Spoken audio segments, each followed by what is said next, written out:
morning to one and all. Today I, Naranjana, is here to talk on the topic periodic classification of elements. Before we start, what is a periodic table? Arrangement of known elements based on atomic number, chemical and physical properties. They are divided into three basic categories: metals, non-metals and metalloids. And as we know, there are 114 elements that are known till now, and it's not very easy to study them separately. So they need to be classified into similar elements and grouped to make the study simpler. The periodic table is organized by atomic structure, atomic number, chemical and physical properties.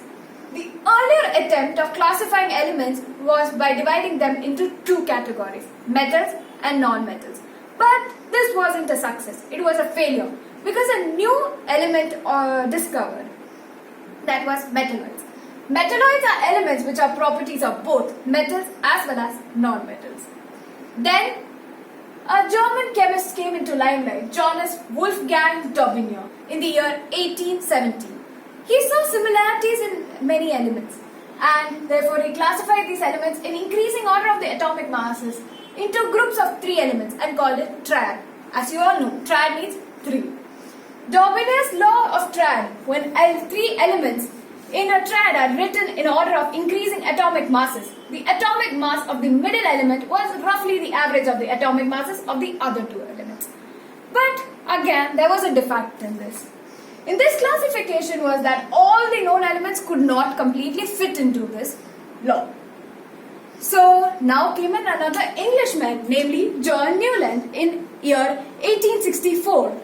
Again, he arranged all the elements in their increasing atomic masses, and he arranged them in 7 rows.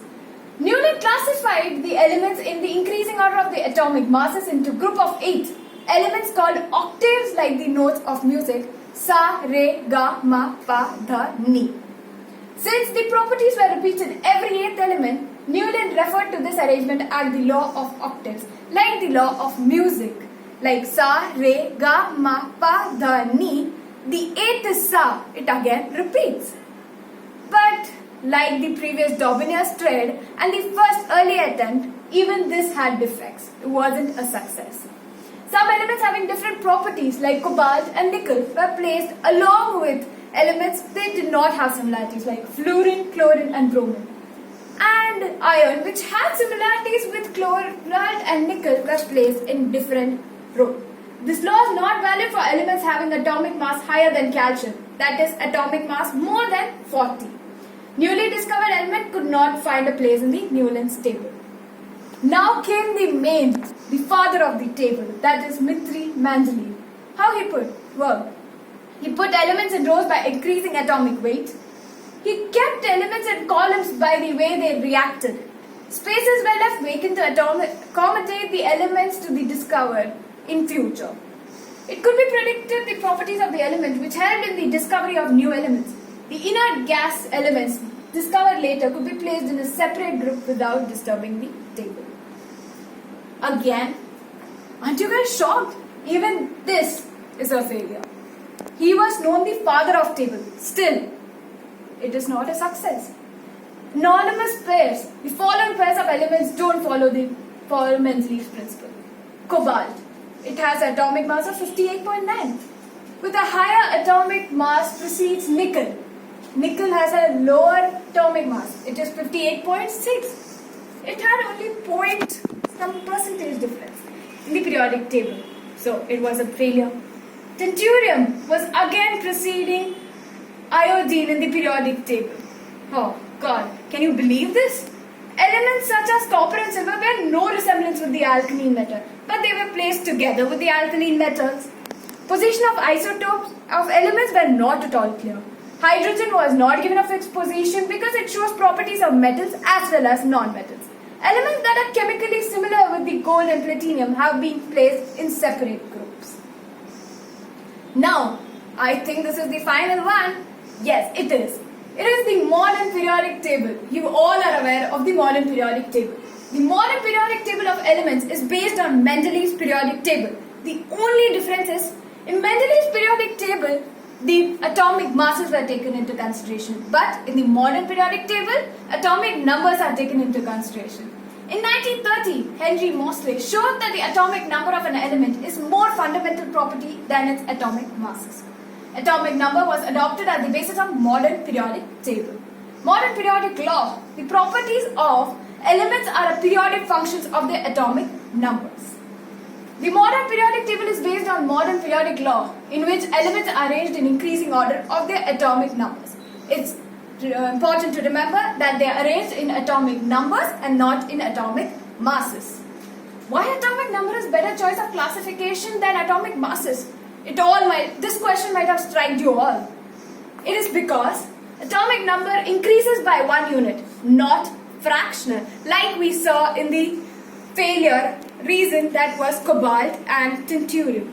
When we move from one element to the next, this pattern does not follow in atomic mass, like I said. The second important point was atomic number of an element is fixed and exclusively denote that particular element only. No two elements can have the same atomic number.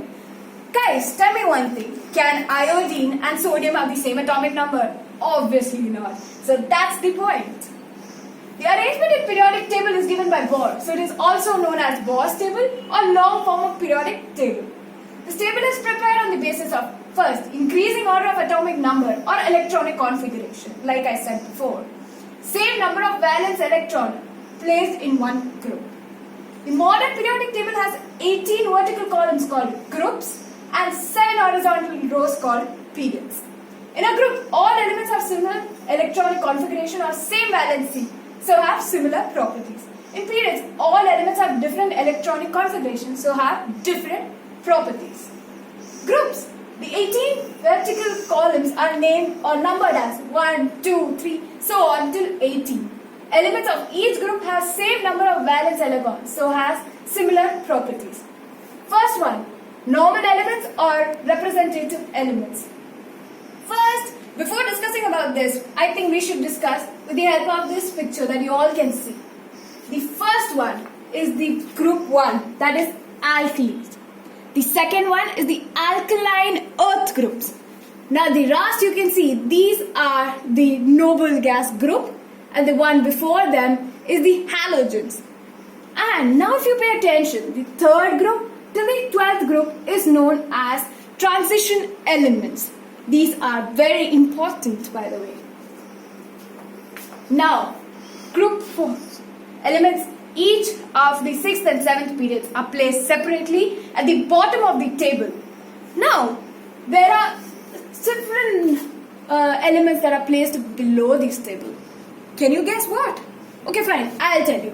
This is lanthanide series and actinide series. The upper one has 14 elements, are called lanthanide series. And the below one again has 14 elements and are called actinide series. This is the rough figure of the groups and periods.